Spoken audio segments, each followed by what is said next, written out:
우리가 읽었던 것이 시편 51편이잖아요.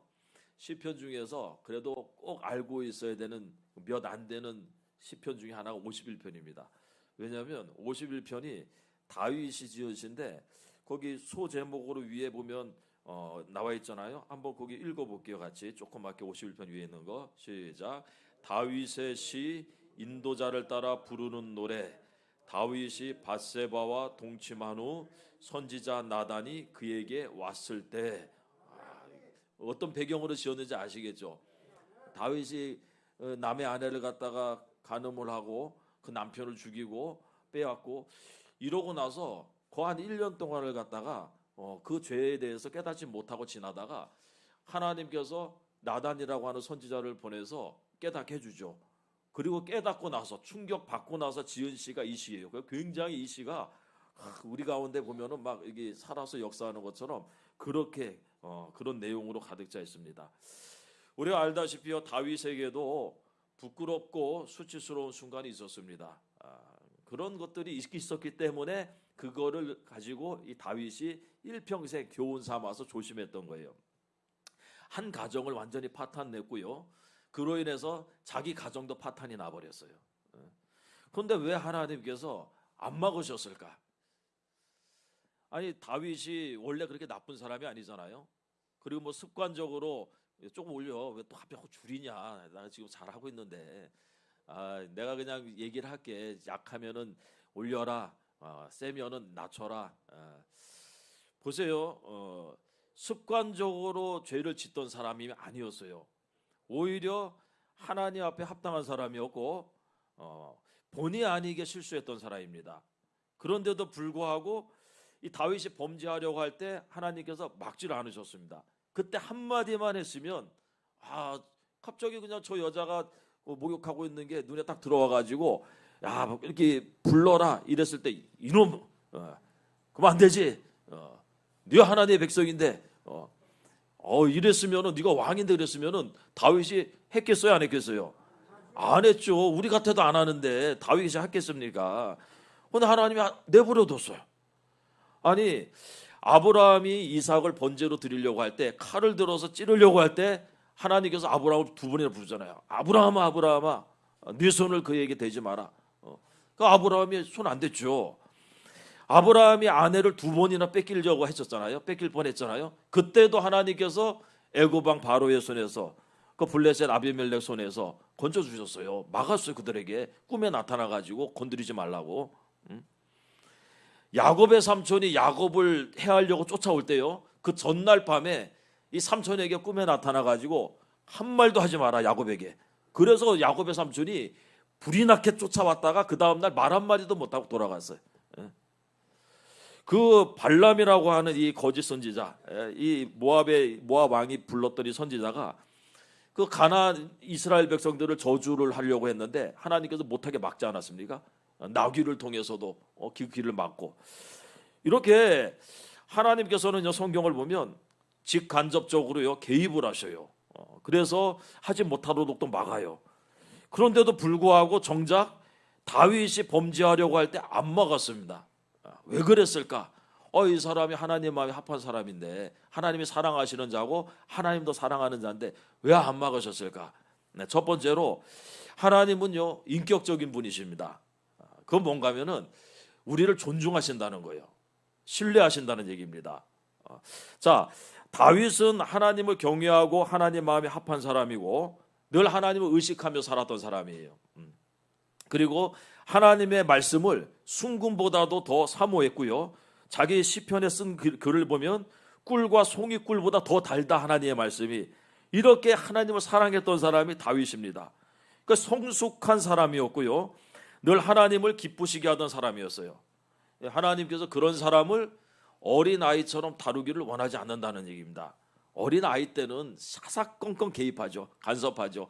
이거 해 저거 해 이거 하면 안 돼 저거 하면 안 돼. 근데 우리가 성장을 하고요 하나님을 깊이 사랑하는 사람들에게는요 이제 하나님께서 신뢰를 하기 시작해요. 내가 한번 해봐라. 맡겨봐요. 이렇게 우리가 하나님께서 우리를 신뢰하고 맡길 때 두 가지 결과가 나타나는데 하나는 만족스러운 결과가 나타나요. 여기 내가 믿었더니 역시나다. 그런 사람이 이제 욥 같은 사람, 요셉 같은 사람이었죠. 그리고 또 하나는 실망입니다. 내가 이렇게 그래도 믿었는데 실망을 당하는 경우가 많이 있다는 얘기입니다. 이 다윗은 대부분 하나님을 만족시켜 드렸어요. 믿는 만큼 하나님을 만족시켜 드렸고, 근데 이때만큼은 큰 실망을 안겨드렸습니다. 하나님께서 우리에게 신뢰를 보낼 때 우리가 그 신뢰에 보답할 수 있도록 해야 됩니다. 그리고 하나님을 실망시키지 않도록 굉장히 조심해야 돼요. 그렇죠. 저 여러분들 보면은 저도 여러분들을 이제 어느 정도 여기서 연수가 있고 신앙생활 오래 하고 우리 쉼터에 오래 계시고 이렇게 또 직분도 받고 이런 분들에게는 이제 예전에 처음 들어왔을 때처럼 그런 식으로 다루지 않아요. 이제 믿고 맡겨요. 그래서 깨닫고 잘못된 게 있으면 돌아서기를 원하고 스스로 자꾸 자기 자신을 이제는 갖고 나가고 누가 시켜서가 아니라 자발적으로 하길 원해요. 우리 가나안 교회가 처음 이사역 할 때는요, 그냥 우리 목사님이 애들처럼 다루었어요. 그럴 수밖에 없었죠. 처음 교회 나온 사람이니까. 그러니까 뭐 예배 시간 헌금도요, 헌금 안 내니까 어떻게 해요? 가르치기 위해서 1,000원짜리 한 40장 이렇게 준비해가지고 나눠줘. 1,000원짜리 나눠주고 그거를 헌금 시간에 그걸 내도록 해요. 이 훈련시키는 거였어요. 그런데 그것도 나중에 다 회수해서 보면 40장이 안 돼. 그거 빼먹는 거예요. 그럴 때가 있었어요, 우리도. 근데 지금은 우리가 이 사역한 지 26년째인데 아직도 그러고 있으면 안 되잖아요. 그러니까 이제는 그렇게 하는 게 아니고 여러분들에게 최대한 맡겨요. 예배도 자발적으로 와서 앉아서 예배하고 찬송도 헌금도 기도도 이렇게 하기를 원하는 거예요. 그게 제 마음입니다. 언제까지 뭐 어린아이처럼 초신자처럼 그렇게 일일이 간섭하고 그래야겠습니까? 이제 성장해야 되지 않겠어요? 하나님도 그러시다는 얘기예요. 하나님도 우리에게 자유의지를 주신 건요, 이유가 있어요. 그걸 통해서 기대하는 바가 있었기 때문에 그렇습니다. 그냥 노봇으로 만들어 놓고 내가 하라는 대로만 시키면 그게 무슨 내가 기쁨이 있고 거기에 즐거움이 있겠습니까? 자유를 줬는데 그 자유를 가지고 나를 섬길 때 거기에서 나오는 기쁨이 있는 거 아니겠어요? 자, 성경은 다윗이요 범죄했을 때 얼마나 하나님이 실망했는가 기록하고 있습니다. 그럴 줄 몰랐지. 그렇게까지 할 줄. 이걸 기록해 놨어요. 사무엘하 12장 9절로 보면 그러한데 어찌하여 내가 하나님의 말씀을 업신여기고 나 보기에 악을 행하였느냐. 내가 칼로 햇사람 우리아를 치되 암몬 자손의 칼로 죽이고 그의 아내를 빼앗아 내 아내로 삼았도다. 2번씩이나 했던 얘기가 나를 어떻게 이렇게 업신여길 수가 있느냐. 그 얘기를 하셔요. 그러니까 다윗 입장에서는 이럴 수도 있죠. 왜 그때 막지 않았습니까? 그때 한마디만 하시지. 여러분도 그런 분들 계실지 몰라요. 내가 하나님 그때 나한테 한마디만 했으면 그때 그 실수 안 하고 그로 해서 내가 이 고생 안 했을 텐데 왜 저를 내버려 뒀습니까? 아니요. 왜 하나님께서 말씀 안 하십니까? 주의 종을 통해서 말씀하고 하나님의 양심을 통해서 말씀하고 옆에 있는 사람을 통해서 말씀했죠. 우리가 귀를 막아버린 거예요. 내 정욕대로 탐욕대로 했을 뿐입니다. 나 보기에 하나님이 그렇게 말씀하셨. 나 보기에 악을 행하였느냐. 하나님 보시기에 악을 행하고 있었어요. 자기가 몰랐던 거예요. 예전에는 하나님을 의식해서 하나님이 보고 있다고 생각했기 때문에 못했었는데 이 순간은요 죄가 들어오면서 탐욕이 들어오면서 심령이 마비가 돼버린 겁니다. 여러분들 죄가 우리를 무너뜨릴 때 어떻게 하냐면요 먼저 우리에게 마비를 시켜요. 심령의 마비. 이게 그 뭡니까 그 동물의 세계에도 똑같은 식으로 상대방을 잡아먹어요. 처음부터 그냥 막 달려 들어가지고 물어뜯고 하는 건 힘 있는 자가 하는 거고요. 힘이 없는 자는 먼저 가서 모르는 사이에 딱 그냥 물어가지고 뭐합니까? 마비를 시켜 독을 넣어가지고 그죠? 그래서 마비 시켜놓고 그거를 갖다가 휘감아 가지고 독사 같은 경우도 그렇고 거미 같은 경우도 그렇죠. 이 죄도 그래요. 죄가 우리의 영혼과 심령을요 딱 마비시켜 버립니다. 그래서 눈으로 보는 것, 귀로 듣는 것, 이거 굉장히 조심해야 돼요. 그러니까 별거 아닌 것 같은데 그 순간 내 아내가 내 속에 있는 것이 마비가 딱 돼버리면요, 그 다음부터는 하나님의 말씀이 안 들어와요, 귀에. 옆에서 얘기해도 들어오질 않아요.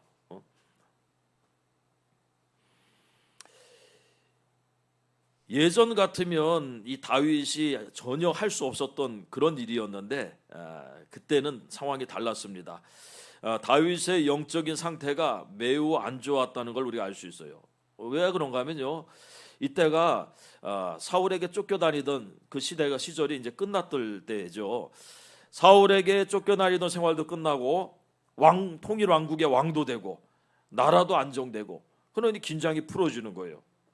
그러니까 이럴 때가 가장 위험한 거예요. 영조야, 이럴 때가 제일 위험한 거예요. 등 딱 붙이고 밥 먹고 배부른데 이제 딱 앉아 있을 때 등 따시고 배부르면 잠이 올 수밖에 없지. 게다가 새벽까지 또 이렇게 잠 안 자고 핸드폰 했으면은 더 그러겠죠. 다윗이 딱 그랬습니다. 다윗이요, 나라 안정됐죠, 평안하죠. 그리고 이제 누구 대적들도 없죠. 사울이 죽었죠. 이제 모든 게 평안한 거예요. 이럴 때일수록 우리 신앙을 점검해야 되는데, 이 우리가 하나님과의 관계가 가장 느슨해졌을 때 항상 문제가 터진다는 걸 아셔야 됩니다.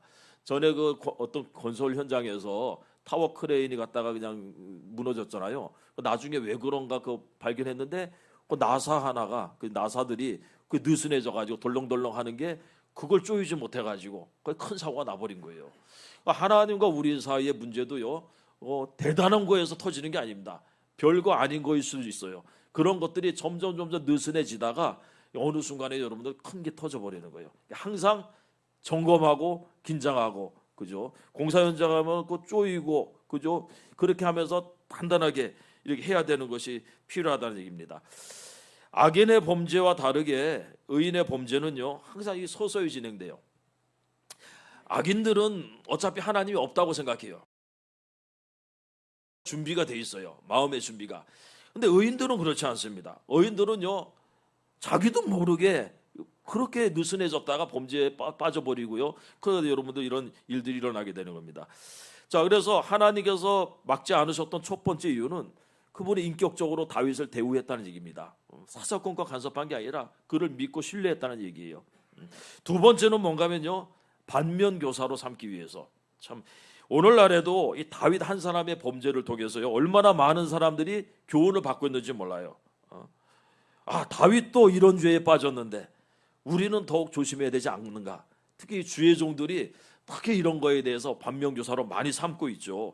고린도전서 10장 6절을 보면, 이러한 일은 우리의 본보기가 되어 우리로 하여금 그들이 악을 즐겨한 것 같이 즐겨하는 자가 되지 않게 하려 함이니. 자, 이러한 일들을 다윗도 그러한 일이 있었고요, 이스라엘도 그러한 일들이 있었는데, 이러한 일들은 본보기가 됩니다.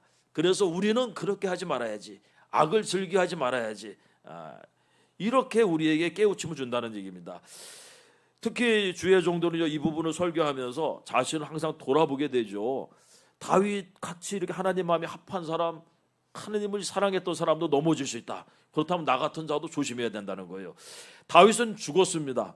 그렇지만 이 사건을 통해서 지금도 우리에게 말해주고 있어요. 오늘도 우리가 다윗의 얘기를 여러분에게 전해주는 거예요. 항상 조심해야 된다는 거예요. 항상 하나님과의 관계가 느슨해졌는지 항상 살펴보라. 다윗이 우리에게 얘기하는 거예요. 그렇지 않으면 일생일대에 실수를 하게 될 수 있다. 이게 다윗이 경험적 충고예요. 이거는 경험적으로 자기가 경험해 봤던 거 아닙니까? 자기가 느슨해졌을 때, 그냥 만사 형통할 때, 그때 조심하지 않아 가지고 뼈저리게 일생을 그냥 후회하면서 살았던 사건이 그때 일어난 거예요. 히브리서 기자는요, 아벨이 죽었지만 그 믿음으로서 지금도 말하고 있다, 이렇게 얘기하고 있어요. 그렇습니다. 다윗도 마찬가지예요. 다윗을 통해서 하나님께서 우리에게 말씀하고 있고요, 그 한 사람을 본보기로 삼아서 우리가 똑같은 죄에 빠지지 않기를 원하고 계세요. 고린도전서 10장 11절에 그들에게 일어난 이런 일은 본보기가 되고 말세를 만난 우리를 깨우치기 위하여 기록되었느니라. 그러니 다윗이 대표로, 이게 대표 시범 케이스로 이게 큰 일을 겪었으니까 우리는 그걸 보면서 조심해야지. 그죠? 그거 보면서도 똑같은 죄에 빠지면은 이게 얼마나 어리석습니까? 그 우리가 저기 제 뒤편에 사무실 뒤편에 그 격리실을 하나 만들었잖아요. 조립식 창고를. 거기다가 쌀을 들어오게 해서 쌀을 보관을 해놨었는데, 야, 이게 쥐가 그 쌀을 갖다 다 파먹은 거예요. 그래가지고 그냥 거기 다 치우느라고 이제 창고 만드느라고 치우다 보니까 쌀들이 떨어져 있어. 그거 왜 떨어진다고 보니까 밑에 뜯어먹어가지고 옆에가 거기서 이렇게 쌀이 떨어지고 있는 거예요. 그러더니 맨 밑에 있는 쌀은요 반푸대가 없어서 반푸대가. 이 거짓말이 아니에요. 우리 임 실장한테 물어봐. 임성철 집사한테. 세상에 20kg 쌀이요 반만 남았어. 그래가지고 어쩐지 문만 열면 쥐가 돌아다니는 거예요. 문만 열면. 그래서 그런가 보다 그랬지. 뭐 원래 뭐 그 근처가 쥐가 왔다 갔다 할 수 있으니까. 근데 알고 봤더니 쌀이 있어가지고 그래서 그렇게 했다는 거예요. 그래서 그 창고 다 만들고 나서 그래도 거기에 이제 막 돌아다니니까 제가 쥐돛을 갖다가 쥐 그 끈끈이를 갖다가 사가지고 거기다 놨잖아요. 거기다가 이렇게 대여섯 개를 갖다가 이렇게 해서 놨는데 거의 한 10개 사왔나 그때? 금방 잡히는 5분도 안 돼서 한 마리 딱 잡히는 거야. 그리고 나면 우리 생각은 그렇잖아요. 저거 저러다가 잡히면 그거 조심해야 되잖아요. 좀 이따 또 잡혀. 좀 이따 또 잡혀. 그날 6마리 잡았어. 야, 이게요 쥐만 어리석은 게 아닙니다. 하나님께서 이 다윗을 샘플로 들어가지고 우리에게 깨닫게 해주면서 이러면 안 된다고 가르쳐 줬어요. 이거는 뭐 그냥 그 실제로 있었던 그 사람의 삶 아닙니까? 그걸 통해서 가르쳐 주는데도 우리가 어리석게도 거기서 교훈을 못 받는 경우가 많아요. 그래서 똑같은 죄에 또 빠지고 또 빠져. 지금도 같은 죄 이런 죄에 빠져가지고요 그냥 사역 자체를 못하는 그런 목사도 엄청 많습니다. 참 안타깝게도 그래요. 그러니까 조심하라고 반면교사로 삼으라고 다윗에게 이것을 허락했다. 세 번째는 뭔가면요. 이것이 궁극적으로 다윗에게 도움이 될 줄 아셨기 때문에 그렇습니다. 아니 아무리 그래도 그렇지 하나님 저 사람 깨닫게 하자고 나를 샘플로 그럴 수가 있습니까? 아니에요 여러분들. 다윗에게도 도움이 됐어요. 그래서 다윗은 이 사건을 통해서요 일평생 조심하며 살았습니다. 열왕기상 15장 5절을 보면 이는 다윗이 햇사람 우리아의 일 외에는 평생에 여호와 보시기에 정직하게 행하고 자기에게 명령하신 모든 일을 어기지 아니하였습니다. 다윗이 어떻게 이 사건 외에는 평생에 정직하게 하나님 보시기에 살 수 있었느냐? 이 사건 때문에 그래요. 이 사건이 너무 충격적이어가지고 자기 스스로 그 뒤로는요 그냥 조심하면서 그러면서 하나님 보시기에 합당한 삶을 살았습니다. 대부분의 왕들이 초심을 지키지 못했습니다. 처음에 시작은 잘했는데 후반부에 항상 교만하게 졌어요. 이 사람이요 잘 되면 교만해지거든요. 근데 다윗은 이 사건 때문에요 평생 교만하지 않았던 사람이 이 사람이에요. 그러니까 결국은 하나님께나 다윗에게나 큰 유익을 가져다 주었죠. 히브리서 12장 11절에 무릇 징계가 당시에는 즐거워 보이지 않고 슬퍼 보이지만 후에 그로 말미암아 연단받은 자들은 의와 평강의 열매를 맺느니라. 자, 바울에게 사단의 사자를 줘서 교만하지 않게 하셨습니다. 고통을 줬어요. 마찬가지로 다윗에게도 똑같은 사단의 사자를 줘서 이 평생 조심하게 하셨다는 얘기입니다. 오늘 우리는 이 다윗이 이 사건을 통해서 얻은 유익이 있는데 그 유익 중에서 가장 큰 유익에 대해서 좀 살펴보려고 합니다. 그게 뭔가면요 구원의 즐거움을 회복하게 된 것, 자원하는 심령을 회복하게 된 것, 이거예요. 다윗이 오늘 그 얘기를 하고 있지 않습니까? 구원의 즐거움을 회복시켜 주십시오. 나에게 자원하는 심령을 주십시오. 다윗이 자기 부하 죽이고 아내를 취했을 때요 하나님께서 기다리셨다 그랬어요. 아들이 태어나기까지 1년 가까이를. 그 때가 되자 하나님께서 나단 선지자를 보내서 다윗을 깨우치셨습니다. 그 나단이 비유 하나를 해요. 그 비유가 아니라 실제로 있는 사건처럼 얘기를 하지 않습니까? 우리나라에 어떤 성읍에 있는데요 왕이시요 거기 한 사람은 부자고 한 사람은 가난한 사람인데 이 부자는 양과 소가 심이 많고 가난한 사람은 아무것도 없고 암양 새끼 하나밖에 없는데 이 가난한 사람은 그 암양 새끼를 자기 딸처럼 키웠습니다. 근데 어느 날 지나가던 사람이 부자에게 들렸더니 이 부자가 그 손님을 대접하는데 자기 게 아까워가지고 저 가난한 자의 그 한 마리밖에 없는 그 딸 같은 암양을 빼앗아다가 그 요리를 해가지고 그 사람을 줬습니다. 이렇게 얘기한 거예요.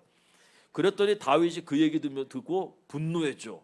우리나라에 어떻게 그런 놈이 있을 수가 있느냐. 그러면서 여호와의 살아계심을 두고 맹세하노니 이 일을 행한 사람은 마땅히 죽을 자라. 왕이 그렇게 판결을 내버렸어요.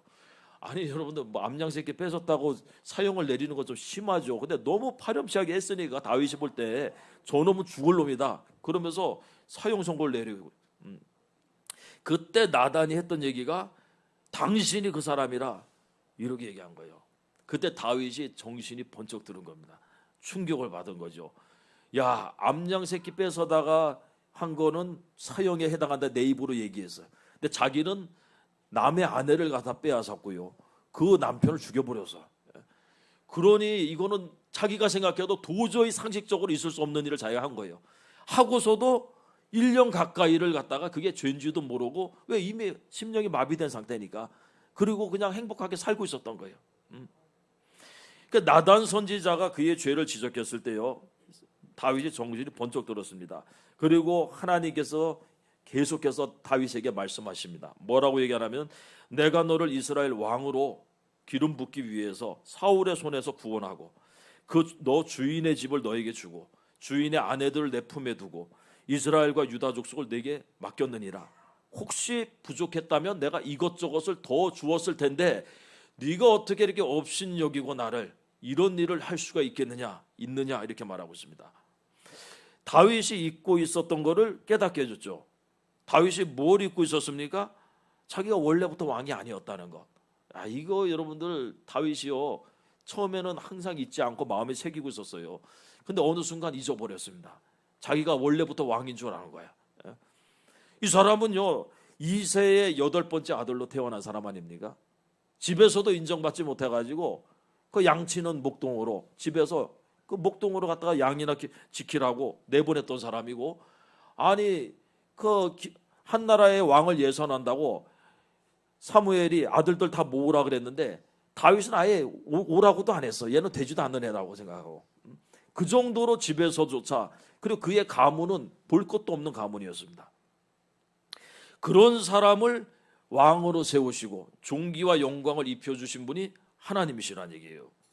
그러니까 그분은 가난하게도 하시고 부하게도 하시고 낮추기도 하시고 높이기도 하시고, 이거를 다른 사람은 몰라도 다윗은 너무나 잘 알고 있었어요. 그런데 어느 순간 그걸 잊어버렸다는 얘기입니다. 치매하고 건망증의 차이가 이렇다 그래요. 건망증은 기억은 저장이 돼요. 기억이 저장이 되는데 이 기억 창고에서 꺼내는 게 원활하지 못하기 때문에 생기는 것, 이게 건망증이라 그래요. 근데 치매는 아예 기억이 제대로 저장이 안 돼요. 그래서 아예 저장이 안 돼 있기 때문에 꺼낼 수가 없어요. 이게 치매라 그럽니다. 따라서 이 건망증은요 이미 기억이 저장돼 있기 때문에 힌트를 주면 생각이 난대요. 그래서 그건 건망증입니다. 여러분들이 생각이 안 나. 그런데 옆에서 누가 그거 있잖아 하고서 얘기해주면 그렇지 하고 생각이 나면 여러분 건망증인 거예요. 그런데 옆에서 다 가르쳐줬는데도 난 전혀 모르겠어. 그런 일 없어. 그러면 치매예요. 치매 초기나 중증이 오는 겁니다. 다윗은 어떤 거에 걸렸냐면 건망증에 걸린 거죠. 왜냐하면 나단이 힌트를 줬더니 당신이 그 사람이다 그랬더니 깨달았잖아요. 그러니까 이 건망증에 걸린 사람이죠. 너무 바쁘다 보니까 세상 일에 몰두하다 보니까 그러다 보니까 중요한 것을 잊어버리는 거예요. 그런 사람에게 나단이 비유를 했고요. 정신을 차린 이 다윗이요 이제 하나씩 자기의 잘못된 걸 바로잡기 시작했습니다. 그 중에 하나가 구원의 즐거움과 자원하는 심령. 한번 따라해 보십시오. 구원의 즐거움, 자원하는 심령. 이 두 가지는 연결되어 있어요. 자, 구원의 즐거움, 즐거움과 자원함. 즐거우면 누가 시키지 않아도 하죠. 그죠? 그래서 구원의 즐거움과 자원하는 심령은 연결이 되어 있습니다. 그 억지로 하면은 당연히 즐겁지 않아요. 신앙인에게 있어서 가장 큰 즐거움은 뭐가 돼야 되느냐? 이 구원의 즐거움이 돼야 됩니다. 구원과 관련이 있어야 돼요. 구원받은 거 생각하면 기쁘고 내 처지를 생각하면 내 지금 형편을 생각하면 답답하고 속상하고, 그런데 하나님께서 내게 베풀으신 구원과 나중에 될 일을 생각하면 위로가 되고 평안이 있고 기쁨이 있고 이래야 된다는 거예요. 사도 바울은요, 로마서 5장에서 구원받은 자의 즐거움에 대해서 우리가 믿음으로 의롭다 하심을 받았으니 하나님과 화평을 누리자, 또한 그로 말미암아 하나님의 영광을 바라고 즐거워하느니라, 이렇게 말하고 있습니다. 우리가 구원받았으니 이제는 천국 생각하면서 그 즐거움 가운데 살아가자는 거예요. 그리스도인의 즐거움은 항상 여기에서 비롯돼야 됩니다. 구원을 베푸시는 하나님과 그 구원으로 우리가 구원의 그것을 즐거움으로 삼아야 돼요. 하박국서 3장 18절에도 하박국 선지자가 그런 얘기를 하잖아요. 내가 비록 무화과 나무가 무성치 못하고 포도나무에 열매가 없고 외양간에 소가 없고 쭉 얘기하면서 아무것도 없어도 나는 여호와로 말미암아 즐거워하며 나의 구원의 하나님으로 말미암아 기뻐하리로다. 이게 믿는 사람들의 즐거움과 기쁨이 됩니다. 내 사정과 형편을 보면 즐겁지 않죠. 뭐 가진 것도 없고. 그런데 하나님을 생각하면, 또 내 구원을 생각하면 기쁘고 즐겁다라고 얘기하고 있어요. 시편 35편 9절에도 내 영혼이 여호와를 즐거워하며 그의 구원을 기뻐하리로다, 이렇게 말합니다. 다윗의 시죠. 다윗이 잃어버렸던 게 바로 그것이었어요. 구원의 즐거움, 사울의 손에서 건진받은 그 즐거움이 사라졌습니다. 여러분들, 다윗은요, 그 젊었을 때 20살도 안 돼서부터 사울에게 쫓겨다니기 시작했지 않습니까? 그러면서 얼마나 힘들었는지 몰라요. 정말 죽는 게 사는 것보다 나을 정도로 그렇게 힘들게 쫓겨다니면서 살았던 사람이 다윗입니다. 그러다가 30살에 왕이 된 거 아닙니까? 그래서 나중에 사울의 손에서 건진받고 자기가 모든 대적에게서 건진받았을 때 얼마나 기뻤는지 몰라요. 그거를 시로 쓴 게 시편 18편이에요. 나의 힘이신 여호와여, 내가 주를 사랑하나이다. 주는 나의 힘이시고 방패시고 피난처시고 요새시고. 이거 쭉 노래하잖아요. 그 시편 18편 위에 보면 그거 나와요. 사울의 손에서 모든 대적의 손에서 건진받았을 때 이렇게 기뻐서 썼어요, 다윗이. 그런데 그 기쁨을 잃어버렸다는 얘기입니다. 그냥 그때만 해도 언제 내가 이런 삶이 끝날 줄 몰랐는데 사망의 골짜기, 음침한 사망의 골짜기를 계속 가는 거예요. 지치죠, 힘들죠. 그런데 이제 뒤를 돌아보니까 거기 터널을 통과했어. 통과하고 자기가 어디 와 있나 보니까 푸른 초장 쉴만한 물가에 와 있어요. 그때 그 터널이 끝나고 그 푸른 초장에 딱 눈앞에 보였을 때 다윗이 얼마나 하나님께 감사하며 영광을 돌렸겠습니까? 근데 그게 오래 가지 못하더라는 거예요. 사람마다 다르지만요, 이 구원의 즐거움이라고 하는 게 그리 오래 가지 못합니다. 이스라엘이 애굽에서 구원받고 나서요, 3일을 못 가서 3일을 그냥 홍해바다 갈라지고 통과했을 때는요, 막 거기 미리암과 여자들이 소고치고 춤추고 막 기뻐가지고 구원받았다고 그렇게 즐거워했어요. 3일도 못 가서 원망했어요. 물 없다고, 물이 쓰다고. 그랬죠. 이 개구리가 올챙이적 생각하는 것, 이게 굉장히 어렵습니다. 여러분들, 우리가 올챙이적인 적이 없었나요? 원래 처음부터 개구리였나요? 아니죠. 세상에 누구도 처음부터 개구리는 없습니다. 다 어려웠을 때가 있어요. 그럴 때를 지나온 사람들이 여러분과 전데, 그거 잊어버리면요, 불평이 나오기 시작해요. 그 우리가 회복해야 되는 게 뭐냐? 그 하나님의 구원하심, 그리고 특별히 우리는 다윗은 사울의 손에서 건진받은 것을 구원이라 얘기하지만, 우리는 뭡니까? 우리는 여러분들 죄와 사망에서 건진받고, 우리는 여러분들 이 영생이라고 하는 것, 그 천국이라고 하는 것을 기업으로 받은 사람들 아니에요? 이거 생각하면 우리가 불평할 수가 없어요. 사실은 감사하지 않을 수가 없습니다. 그래서 우리가 매일같이 하나님의 말씀으로 자신을 살피는 거예요. 다윗도 그랬는데 우리도 말씀 앞에 깨닫는 거예요. 다윗도 하나님의 말씀을 딱 전하니까 깨닫잖아요. 이게 건망증 있는 사람들의 특징이에요. 그러니까 우리도 건망증이 심하기 때문에 영적으로 매일 아침 저녁으로 모여서 하나님의 말씀을 듣는 거예요. 그러면 낮 동안 잊어버리고 살고 불평하다가 말씀 앞에서 딱 들을 때 그렇지. 아유 내가 처음부터 왕이 아니지. 내가 원래는 정말로 죽을 수밖에 없는 그런 존재였는데 하나님께서 나 같은 자를 사랑해서 내게 구원을 베풀었지. 아유 내가 언제 벌써 그냥 올챙이 쪽을 잊어버리고 내가 이렇게 교만해졌나 이런 거 아니겠습니까? 어느 순간에 우리가 은혜에 이르지 못하게 될 수가 있고 은혜에 이르지 못하면 쓴뿌리가 난다 그랬어요. 그러면 많은 사람을 괴롭게 해요. 그래서 나 때문에 주변 사람들이 힘들어져요. 다윗 역시요 돈과 명예와 권세가 다 주어지니까 그 즐거움이 사라지잖아요. 그때 범죄가 일어난 거예요. 자기도 모르게 그냥 이제 평안하니까 감사도 안 나오고 찬송도 안 나오고 예배를 하는데 그냥 형식적이고 이러다 보니까 이제 점점 이제 눈에 들어오는 거는 이렇게 죄악들이 들어오는 겁니다. 그러니까 죄에 빠져버리는 거예요.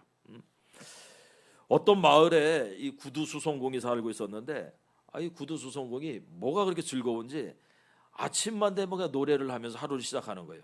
근데 그 옆집에 사채업자가 살고 있었는데 이 사채업자는요 늘 돈 때문에 사람들하고 싸우느라고 잠을 잘 수가 없어요. 그 옆에 보니까 이 구두수송공 가난한 이 사람이 맨날 노래 부르고 즐겁게 사니까 가서 물어본 거예요. 아니 자네는 항상 노래를 부르면서 즐겁게 일을 하던데 돈이 많은가 보지? 그랬더니 이 사람 하는 얘기가 돈을 많이 버는 건 아닌데 그렇다고 별로 걱정할 일도 없습니다.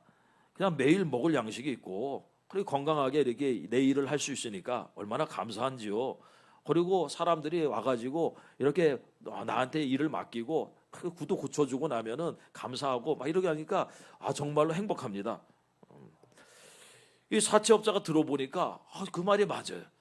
그래서 그 말에 감명을 받아가지고 은화 100립을 그에게 줬어요. 이 구두선생이 안 받으려고 그랬는데 그냥 억지로 주니까 내가 깨달아서 감사하다고 주니까 받은 거예요. 이게 평생 모을 수 없는 돈이에요. 이 사람 입장에서는. 그래서 그걸 다 받고 나서 어디다 둘까 고민을 하다가 지하실에 이제 갖다가 감춰놨어요. 그리고 그 다음 날부터 노래가 끊겼어요. 노래가 끊겨버렸어. 즐겁지가 않아 이제부터. 왜 돈이 생겼는데 안 즐거울까? 누가 돈 훔쳐갈까 봐. 손님이 와가지고 예전에 손님 오면 막 기쁘게 했는데 이제 손님을 보면은 저놈이 내가 숨겨둔 돈을 훔치러 왔나 이 생각 때문에 밤잠을 못 자고 손님을 봐도 즐겁지가 않고 노래가 끊겼어요. 그제서야 이 사람이 이 내가 차라리 가난했을 때가 행복했다 하는 것을 깨달았다는 얘기입니다.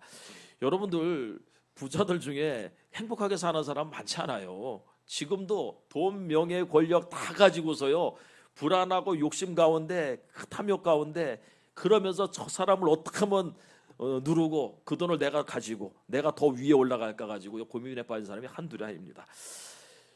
한국 교회에 이런 구원의 즐거움이 사라진 지가 오래됐어요. 한국 교회에 예배는 남아 있는데 그 안에 있어야 할 이 구원의 즐거움이 없어요. 벌써 10여 년 전부터요 한국 교회에 이런 캠페인을 하기 시작했습니다.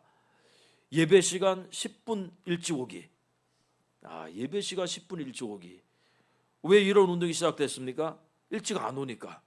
왜 일찍 안 옵니까? 즐겁지 않으니까. 왜 교회 가는 게 즐겁지 않습니까? 내 구원받은 게 잊어버렸으니까. 이게 여러분들 이래서 그러는 거예요. 가장 중요한 걸 잊어버리면요 거기서 즐거움이 없으면 즐겁지 않은데 억지로 하게 되는 거예요. 즐거움이 사라지니까 자원함이 없고 자원함이 없으니까 마지못해서 모여요. 전에는 일찍 와서 기도도 하고 찬송도 하고 저 젊었을 때 그랬어요. 우리 가나안교회 성도들 보면 일찍 와가지고 기도도 하고 찬송도 하고 또 교제도 하고 마음의 준비도 하고 그랬었는데 이 한국 교회가 어느 순간부터요 그냥 시간 맞춰 오기 시작하더니 시간도 안 맞춰 이제는 늦게 와. 그래서 말씀 전하기 전에만 도착하면 돼요. 그래서 예배 시간 1시간 전에 찬양 준비하던 교회가요 30분 정도로 이제 땡겨지고 30분에서 10분으로 땡겨져서 이제는 여러분들 아예 그냥 그것도 하지 않고 그냥 모이는 이런 경우들까지 늘어나고 있습니다. 우리에게 구원의 즐거움이 없으면요 찬송할 이유가 없습니다. 우리가 찬송하는 이유는 구원받은 그 감격과 기쁨과 그 하나님의 감사 때문 아니겠습니까?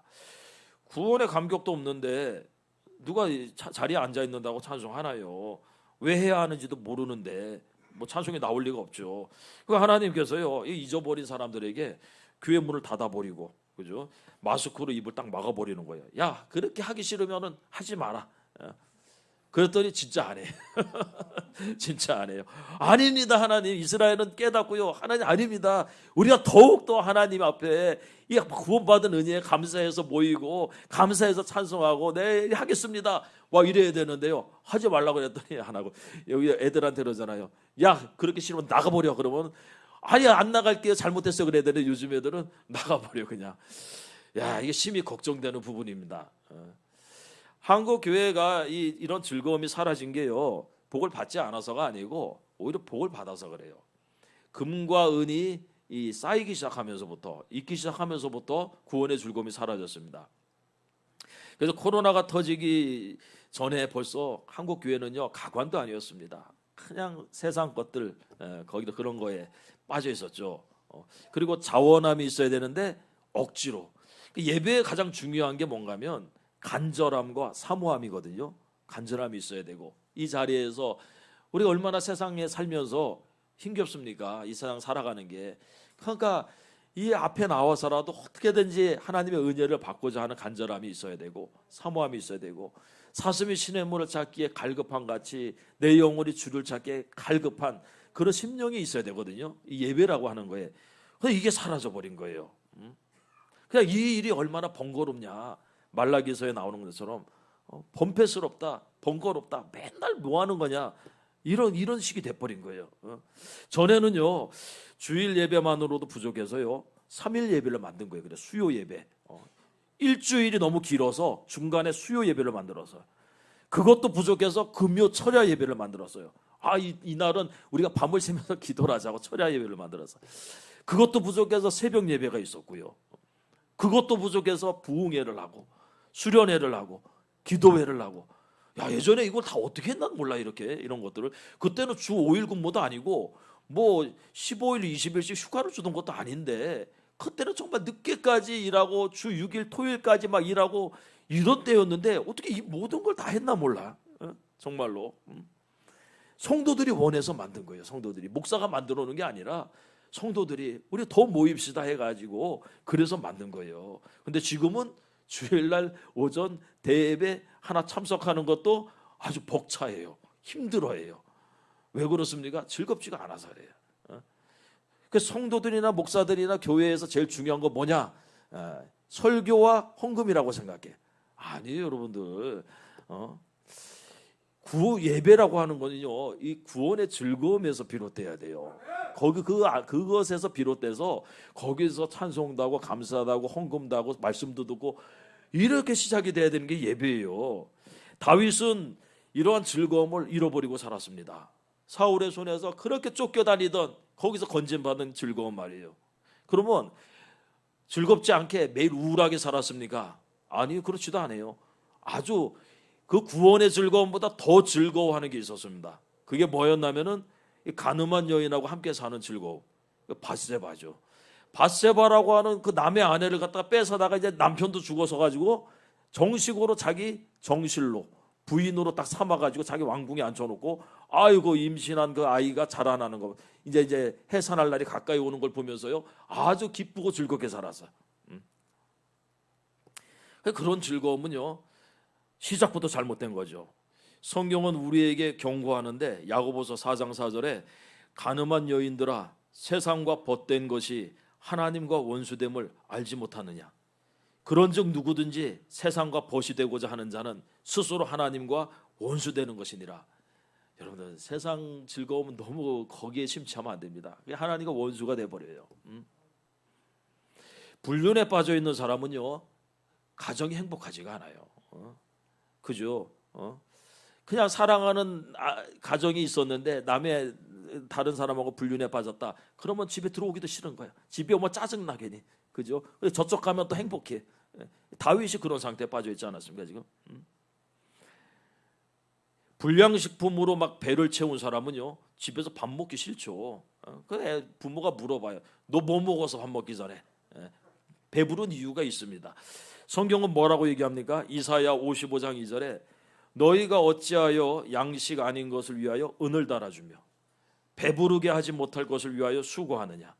내게 듣고 들을지어다. 그리하면 너희가 좋은 것을 먹을 것이며 너희 자신들이 기름진 것으로 즐거움을 얻으리라. 어찌하여서 양식도 아닌 것, 배부르게도 못할 것, 그거 위해서 은을 달아주고 수고하느냐는 거예요. 세상에서 주는 것들을 얘기하는 거죠. 자, 내게 와서 들으라. 그러면 너희가 좋은 걸 먹고 기름진 것으로 즐거움을 얻으리라. 다윗은 하나님께로부터 오는 하나님이 주시는 이 즐거움이 사라졌고요, 잃어버렸습니다. 대신에 밧세바로부터 오는 즐거움으로 그 자리를 채우고 있었어요. 비정상적인 즐거움이죠. 남편 죽이고 빼앗은 즐거움이 그게 말이 되는 소리입니까? 그게 즐거우면 말이 안 되는 얘기죠. 그러니까 우리도 누려야 할 즐거움은 그런 게 아니고 항상 주 안에서의 즐거움이 돼야 돼요. 시편 40편 16절을 보면 주를 찾는 자는 다 주 안에서 즐거워하고 기뻐하게 하시며 주의 구원을 사랑하는 자는 항상 말하기를 여호와는 위대하시다 하게 하소서. 자, 주님을 찾는 자, 여러분들 하나님을 찾는 사람이라면 다 주님 안에서 즐거워하고요, 기뻐해야 됩니다. 아유, 세상이 너무 즐거워가지고 주일날도 필요 없어. 뭐 하나님 앞에 나오는 게 이제 막 싫어. 아까 얘기했잖아요. 불륜에 빠진 사람 집에 가기 싫다고. 똑같아요. 그러니까 세상에 빠져서 세상 사랑하고 세상과 벗대서 그 세상과 가늠하며 살다 보니까 이제는 주님 앞에 가는 것도 싫고 그런 기쁨도 없고 모든 게 다 주님 안에서, 주 안에서 즐거워해야 되고요. 주님 주시는 것과 그래 주님도 함께 기뻐하는 그 일을 해야 돼요. 나 혼자 즐거우면 안 돼. 하나님께서도 내가 하는 그 일을 기뻐하실 때, 그럴 때 그 기쁨이 진짜 기쁨인 거죠.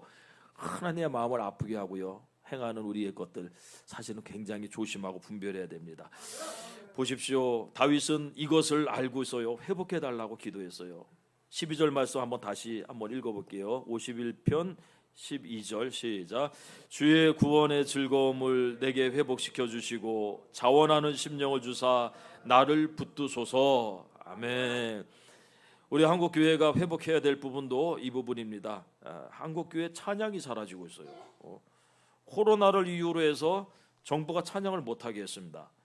그 한국교회가 우린 그럴 수 없다. 우리는 이 구원받은 이 즐거움을 난 노래해야 된다. 우리 하나님 앞에 합당한 영광을 돌려야 된다. 이랬어야 되는데 너무 쉽게 포기해버렸어요. 성가대부터 없애버렸어. 그리고 찬양인도 하는 거 없애버렸어요. 통성기도 하는 거 없애버렸어요. 그냥 말씀 듣고 헌금하는 게 제일 중요하다고 생각하는 거예요. 그 구원의 즐거움이 사라져버리면요, 남는 게 두 가지가 남아요. 하나는 억지로 하는 것. 또 하나는 의무로 하는 것. 그 성도들은 억지로 예배해요. 억지로. 그리고 억지로 찬양해. 그래도 억지로라도 하면 다행인데 그것도 안 해요. 그리고 인도하는 교역자들이나 목사들은 의무로 예배를 인도해. 의무감으로 안 할 수가 없으니까. 또 의무로 찬양을 인도해. 즐거움이 없어요. 이거보다 더 꼴보기 싫은 게 없죠. 사람도 억지로 하는 거는요, 속이 터지죠. 억지로 하는 거 보면은. 그냥 때려치라 그러지. 하지 말라, 하기 싫으면. 하나님도 그러신다니까요. 그걸 너희 총독에게 갖다 드려보라. 그가 너를 기뻐하겠느냐, 너를 받아주겠느냐. 그런 걸 우리가 하나님한테 하고 있다는 얘기입니다. 그래서 먼저 회복돼야 되는 게 구원의 즐거움, 자원하는 심령. 구원의 즐거움이 회복되면요, 자원하는 마음은 자연스럽게 따르게 되어 있습니다. 그리고 자원하는 마음, 내가 누가 시켜서가 아니라 기쁨으로 하나님께 감사해서 드리는 예배는요, 하나님을 기쁘시게 하죠. 하나님이 기뻐하시면 우리가 복을 받아요. 예배하는 자가. 당연한 거예요. 이게 여러분들 자연적인 순리가 돼야 됩니다. 다윗은 오늘 본문에서 나오는 것처럼 구원받은 백성들도 구원의 즐거움을 잃어버릴 수 있다가 아니라 잃어버려요. 구원의 즐거움, 구원을 잃어버리는 게 아니고 구원의 즐거움을 잃어버린다는 얘기예요. 그러니까 다윗은 구원을 회복시켜 달라고 기도하지 않고 구원의 즐거움을 회복시켜 달라고 기도하고 있죠. 그 기쁨이 사라진 것을 애통해 하고 있는 거예요. 이런 사람은 복이 있습니다. 의에 줄이고 목이 많은 사람은 위로를 받을 것이기 때문에 많은 사람들이 이러한 기쁨을 잊고 살아요. 예배 생활하는데 뭐 오래 걸리지 않습니다. 그냥 한 달만 지나도 벌써 내가 언제 그랬었냐 하면서 막 그냥 목에 힘들어하기 시작하지. 그러지 말라고 우리가 매일 주 앞에 나오는 거예요. 예배에 감격이 없고요. 그리고 이게 굉장히 중요한 문제라는 걸 모르고 있습니다. 빨리 회복해야 될 것임을 모르고 있어요. 그리고 그게 세상 즐거움 때문이라는 것을 모르고 있어요. 어떤 사람은 그렇게 얘기해요. 나는 세상이 즐겁지가 않아요. 근데 무슨 내가 세상 즐거움 때문에 그렇다고 얘기합니까? 세상 사는 게 하나도 즐겁지가 않아요. 그 사람이 왜 세상 사는 게 즐겁지 않은 줄 아십니까? 세상 즐거움을 구하는데 얻어지지 않으니까, 그러니까 즐겁지 않은 거예요. 다윗 같은 사람은 그걸 얻어서 그게 즐거워가지고 하나님의 것을 잊어버렸고, 또 우리 같은 사람들은 얻고자 하는데 못 얻어서 그래서 또 오히려 더 즐겁지가 않고, 둘 다 이러한 즐거움을 추구하고 있다는 점에서는 별반 다르지 않습니다. 나에게 이러한 구원의 즐거움이 있는지 없는지 어떻게 알 수 있습니까? 여러분에게 자원함이 있는지 감사함이 있는지 살펴보면 됩니다. 억지로 의무로 하나님을 섬기고 있다면 이미 그 즐거움이 사라지고 있다는 얘기 증거예요. 그거 어떻게 회복할 수 있습니까? 오늘 그게 핵심 아닙니까? 다윗처럼 기도하면 돼요. 다윗이 지금 그걸 뭐라고 해요? 기도하고 있잖아요. 12절에 구원의 즐거움을 회복시켜 달라고, 자원하는 심령을 내게 달라고. 지금 자기에게 그게 없다는 걸 알고서는 충격을 받고서 하나님 앞에 주님 다시 이거 회복시켜 달라고, 자원하는 마음 다시 달라고 기도하잖아요. 이 사람들이요, 대부분 자기 마음의 문제는 기도를 안 해요. 왜 그런가 하면 내 마음은 내 마음대로 할 수 있다라고 생각을 하기 때문에 기도를 안 합니다. 그래서 어떻게 생각하냐면 그냥 제가 여러분에게 그렇게 하지 마시고 빨리 이렇게 전처럼 이렇게 하셔야 돼요, 회복하셔야 돼요, 그러면은 뭐 제 마음에 그런 마음이 들 때가 오겠지요. 들 때가 올 때까지 기다리면 안 됩니다. 거기 예수님 올 때까지 안 들 수도 있어요. 다윗은요, 자기 마음이 잘못된 것을 알고서 하나님 앞에 기도하고 있어요. 구하고 있습니다. 내가 내 마음을 마음대로 못해요. 나한테 그냥 오히려 내 마음이 나를 움직인다는 걸 아셔야 돼요. 그러니 마음이 바뀔 때까지 기다리면 안 됩니다. 오히려 적극적으로 하나님 앞에 내 마음을 바꾸어 달라고 기도해야 돼요. 내가 잃어버리고 있는 것, 중요한 것, 이거 하나 회복시켜 달라고 기도해야 됩니다. 그분은요, 우리의 마음을 창조하신 분 아닙니까? 그러니 내 마음이 좀 고장난 상태면은 그분에게 AS를 맡기는 거예요. 하나님, 이게 나도 내 마음이 내 마음대로 안 되는데 주께서 내 마음을 고쳐주시고 다시 이런 것을 회복시켜 달라고 기도해야 된다는 얘기입니다. 그래서 다윗이요, 거기 보면은 10절 말씀에 그 얘기를 하잖아요. 하나님이요, 내 속에 정한 마음을 창조하시고, 마음을 창조해 달라고 그러지 않습니까? 내 안에 정직한 영을 새롭게 하옵소서, 이렇게 얘기하고 있습니다. 얼마나 합당한 간구와 기도를 하고 있습니까? 우리도 하나님께 이러한 즐거움을 회복시켜 달라고 기도하시기 바랍니다.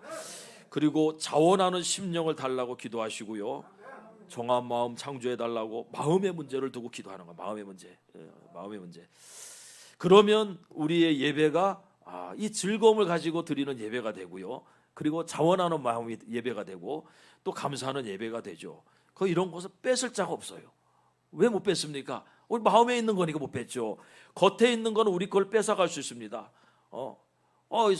외양간 안에 송아지 뺏어갈 수 있고, 무화과 나무에 무화과 열매 다 뺏어갈 수 있죠. 그렇지만 내 안에 구원의 하나님과 또 그 구원을 기뻐하는 그 마음을 누가 뺏어갈 수 있겠어요? 시편 100편에는 그래서 이렇게 얘기합니다. 온 땅이여 여호와께 즐거운 찬송을 부를지어다. 기쁨으로 여호와를 섬기며 노래하면서 그 앞에 나아갈지어다.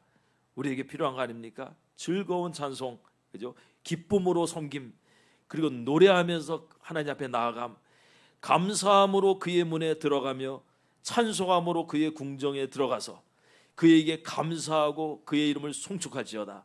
여기 다 나와 있어. 제일 중요한 게 우리 어떤 상태여야 되는지, 즐거움과 기쁨과 감사와 자원함과 찬송과 노래와 이런 것으로 하나님 앞에 나가시는, 그렇게 우리가 저와 여러분이 예배만 할 수 있다면 여기 복이 터집니다.